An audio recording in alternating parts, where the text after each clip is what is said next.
وہ کتنا دل گداز لمحہ ہے۔ قرآن نے اس منظر کو بیان کیا کہ جب حضرت خلیل اللہ نے خواب دیکھا، اپنے بیٹے کو ساتھ لے کر کے وادی منع میں پہنچتے ہیں، اور جو ارادہ تھا، عزم مصمم تھا، اس کا اظہار اپنے بیٹے کے سامنے کیا تاکہ اس نیکی میں بطیب خاطر یہ بھی شامل ہو جائے۔ قرآن نے اس کو بیان کیا ہے۔ ایسی انوکھی کہانی آپ کو کہیں نہیں ملے گی، ایسی سچی کہانی اور عظیمت کی دل آویز داستاں کہ باپ اور بیٹا دونوں بیٹھ کے گفتگو کر رہے ہیں۔ کیا گفتگو ہے؟ باپ کہہ رہا ہے کہ یا بنیا، اے میرے بیٹے۔ جو اہل زبان ہیں وہ اس کی نزاکت کو اور اس کی لطافت کو سمجھتے ہیں کہ یا بنی نہیں کہا گیا، میرے بیٹے نہیں، یا بنیا۔ جس طرح ماں لاڈ سے اپنی بیٹی کو بیٹی نہیں کہتی، میری بچڑی کہتی ہے، تو جب وہ بچڑی کہتی ہے تو اس کے اندر گوند گوند کے محبت رکھی ہوئی ہوتی ہے۔ تو یہاں ذرا لفظ دیکھیے، یا بنیا، اے میرے بیٹے۔ اللہ اکبر۔ اردو کے دامن میں کوئی اتنی وسعت نہیں ہے کہ ان لفظوں کی تعبیر ہو سکے جو شہد ان لفظوں سے ٹپک رہا ہے جو حضرت خلیل اللہ نے اپنے بیٹے کے لیے لفظ استعمال کیے۔ یا بنیا، اے میرے دل بند، اے میرے جگر کے ٹکڑے، اے میرے فرزند نونہال، میں نے خواب دیکھا ہے، اس خواب میں تجھے ذبح کر رہا ہوں۔ یہ خواب آپ یا میں دیکھیں تو ہم تو اپنی بیوی سے بھی اس کو شیئر نہیں کر سکتے، ہمارے رونگٹے کھڑے ہو جاتے ہیں، لیکن بیٹے سے کہہ رہا ہے۔ اور یہ محض خواب کسی تفنن طبع کے لیے نہیں ہے، یا محض کوئی بات سمجھانے کے لیے نہیں ہے، اس کی تعبیر کی طرف بچے کو لانے کے لیے سنایا جا رہا ہے۔ کہا بیٹا میں نے ایک خواب دیکھا ہے۔ خواب کیا ہے؟ کہ میں تجھے ذبح کر رہا ہوں، اب تو بتا تیری رائے کیا ہے۔ اللہ اکبر۔ اب باپ بیٹے سے کہے کہ میں تجھے ذبح کرنا چاہتا ہوں تو بیٹے کا رد عمل کیا ہوگا؟ کوئی بھی تصور اپنے بیٹے کو کر کے سوچے کیا رد عمل ہوگا؟ اس کی آنکھیں پھٹی کی پھٹی رہ جائیں گی، وہ باپ کے ہوش و حواس پہ شک کرنے لگ جائے گا، کہے گا کیا بول رہے ہو، ہوش ٹھکانے ہیں؟ باپ ہو، سفاک ہو، کیا لہجہ ہے تمہارا، مجھے ذبح کرو گے؟ لیکن یہ فیضان نظر تھا یا کہ مکتب کی کرامت تھی؟ سکھائے کس نے اسماعیل کو آداب فرزندی؟ اقبال پوچھتے ہیں کیا تھا جس نے اسماعیل علیہ السلام کو آداب فرزندی سکھائے؟ وہ مکتب کی کرامت بھی تھی اور وہ فیضان نظر بھی تھا۔ فیضان نظر باپ کا تھا اور پہلا مکتب ماں تھی۔ سیدہ ہاجرہ نے سکھایا تھا باپ کی بات کیسے مانی جاتی۔ جو مائیں بیٹوں کو، بیٹیوں کو باپ کی اطاعت سکھاتی ہیں، وہ مائیں اپنی اولاد کو فرما بردار پاتی ہیں۔ ماں کے ہاتھ میں اولاد کی تربیت کا جوہر ہوتا ہے۔ یہ سیدہ ہاجرہ کی تربیت بول رہی ہے جب باپ نے کہا بیٹے میں تجھ کو ذبح کرنا چاہ رہا ہوں، کتنی بڑی بات ہے۔ آنکھیں پھٹی کی پھٹی رہ جاتی۔ یہاں بیٹا کوئی جواب نہ دیتا، اس سکتے کے عالم میں گردن جھکا دیتا۔ مکمل اطاعت کہلاتی، انقیاد امر کہلاتا، امتثال حکم کہلاتا۔ باپ کہتا میں تجھے ذبح کرنا چاہتا ہوں، بیٹا خاموش ہو جاتا۔ السکوت من الرضا، لمحے حساس ہوں تو خاموشی بھی رضا مان لی گئی تو بیٹا صرف خاموش ہو جاتا، سر جھکا لیتا، یہ کافی تھا۔ انقیاد امر تھا، حکم کی تعمیل تھی، امتثال امر تھا۔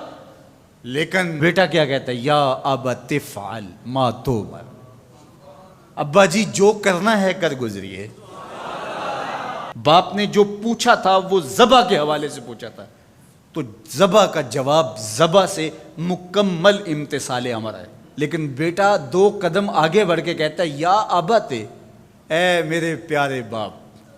اب اس میں بھی بیٹے کا لہجہ تبدیل نہیں ہوتا۔ جب باپ ذبح کرنے کا کہہ رہا ہو اس وقت میرے ابو کہنا یہ امتثال امر کی انتہا ہے۔ اور آگے کیا کہا؟ افعل، کر گزریے۔ یہاں یہ نہیں کہا ذبح کیجئے، باپ نے کہا ذبح کرنا چاہتا ہوں، لیکن ذبح کے جواب میں ذبح نہیں آیا۔ ذرا دل تھام کے بیٹھیے، کتنا امتثال امر اور مکتب کی کرامت کا کیسے ظہور ہوتا ہے۔ یا ابا تفعل ما تؤمر، اے ابو ذبح کیا، جو بھی کرنا ہے کر گزریے۔ ماں میں عموم ہے، عموم، ما تؤمر، جو بھی حکم ہے، ذبح کیا ہے جو بھی کرنا ہے کر گزریے، رہی بات میری تو یہ کام چھوٹا تو نہیں، ستجدنی انشاءاللہ من الصابرین۔ آپ دیکھیں گے میں صبر کر کے دکھاؤں گا، میں صبر کر کے دکھاؤں گا، تڑپوں گا بھی نہیں۔ اب یہ منظر قرآن نے بیان کیا، فلما اسلما، جب دونوں نے طے کر لیا۔ کیا طے ہوا؟ فلاں نمبر کی گاڑی خرید لے نہیں، فلاں پلاٹ خرید لے نہیں، فلاں پلازا لے لے نہیں۔ باپ اور بیٹے کی وادی منع میں بات کیا ہوتی ہے؟ باپ کہتا ہے میں تجھے ذبح کرنا چاہ رہا ہوں، بیٹا کہتا ہے میں ہونے کے لیے تیار ہوں۔ آپ دیکھیں گے کہ میں جنبش نہیں کروں گا۔ اب قرآن نے یہاں جو لفظ استعمال کیے، ذرا لفظوں پہ غور، فلما اسلما، یہیں سے اسلام ہے۔ اسلام یہ ہے یار کے آگے سر تسلیم خم کر دینا۔ من مانی کا نام اسلام نہیں ہے، اللہ رسول کی اطاعت کا نام ایمان۔ فلما اسلما، جب دونوں نے اس بات کو طے کر لیا، دونوں راضی ہو گئے، باپ ذبح کرنے پہ راضی ہے، بیٹا ذبح ہونے پہ راضی ہے۔ وَتَلَّهُ لِلْجَبِينِ، اور باپ نے بیٹے کو پیشانی کے بل لٹا لیا، ہاتھ میں چھری پکڑی ہے۔ بوڑھا باپ اپنے نونہال بیٹے کو ذبح کرنے پہ آمادہ ہے، جس کا کوئی قصور نہیں ہے، جس کو اللہ سے دعائیں مانگ مانگ کے لیا تھا۔ اللہ اکبر، کارکنان قضاء و قدر دم بخود ہیں، آسمان بھی سوگ کی چادر اوڑے ہوئے، وادی منع تھر تھر کانپ رہی ہے، رضوان جنت اور حوریں سسک رہے ہیں، مالک قیامت آنے والی ہے۔ کہا تم بھی کہتے تھے خلیفہ ہمیں بناؤ، ذرا میرے بندے کا انداز عبادت بھی دیکھو، میرے بندے کی بانکی ادا بھی دیکھو، میرے حکم پر اس کی تعمیل دیکھو۔ اللہ اکبر، حضرت خلیل اپنے بیٹے کو لٹا کے ہاتھ میں چھری پکڑے، بیٹے کو ذبح کرنے کے لیے آگے بڑھتے ہیں، ہاتھ میں چھری لیے ہے اور گردن پہ رکھتے ہیں، اور پوری قوت کے ساتھ چھری کو گردن پہ پھیر دیتے ہیں، لیکن ایک بال بھی نہیں کٹتا۔ اس کا یہ مطلب ہی کہ چھری نے اب کام نہیں کیا، میں کیا کروں؟ کہا شاید میرے دل میں کوئی ایسی بات آ گئی جس سے چھری کو روک دیا گیا، جلدی سے چھری کو پاس پڑی لکڑی یا پتھر پہ مارا۔ لما تقطعی یا سکین، اے چھری کاٹتی نہیں ہے۔ آواز آئی الخلیل یامرنی والجلیل ینہانی، خلیل کاٹنے کا کہتا ہے، جلیل کہتا ہے خبردار ایک بال بھی کاٹا۔ پھر تیز کرتے ہیں اور دوبارہ چھری گردن پہ رکھتے ہیں۔ اللہ اکبر، گلا کٹ جاتا ہے، خون بہنے لگتا ہے۔ حضرت خلیل خوش ہو جاتے ہیں، آنکھوں سے پٹی کھول دیتے ہیں، لیکن منظر کیا دیکھتے ہیں کہ جس کو ذبح کیا وہ بیٹا نہیں، وہ تو دمبا ہے۔ اور حضرت اسماعیل پاس کھڑے مسکرا رہے ہیں، بے ساختہ زبان سے نکلا اللہ اکبر۔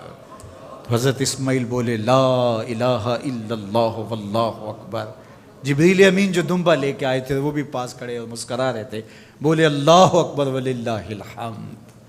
اب ابراہیم علیہ السلام کی سرشاری کا عالم، جبریل امین موجود ہیں اور دمبا پڑا ہوا ہے۔ اب ظاہر ہے بات سیدھی سیدھی ہے کہ اللہ کے حکم سے سب کچھ ہوا۔ حضرت ابراہیم علیہ السلام کے قلب اطہر کو تسلی ہو گئی، لیکن عین اس موقع پر وحی کی چمک سے منع کی وادی روشن ہو گئی، اور وحی نازل ہوتی ہے اور آواز آتی ہے وَنَادَيْنَاهُ أَن يَا إِبْرَاهِيمُ قَدْ صَدَّقْتَ الرُّؤْيَا إِنَّا كَذَلِكَ نَجْزِي الْمُحْسِنِينَ۔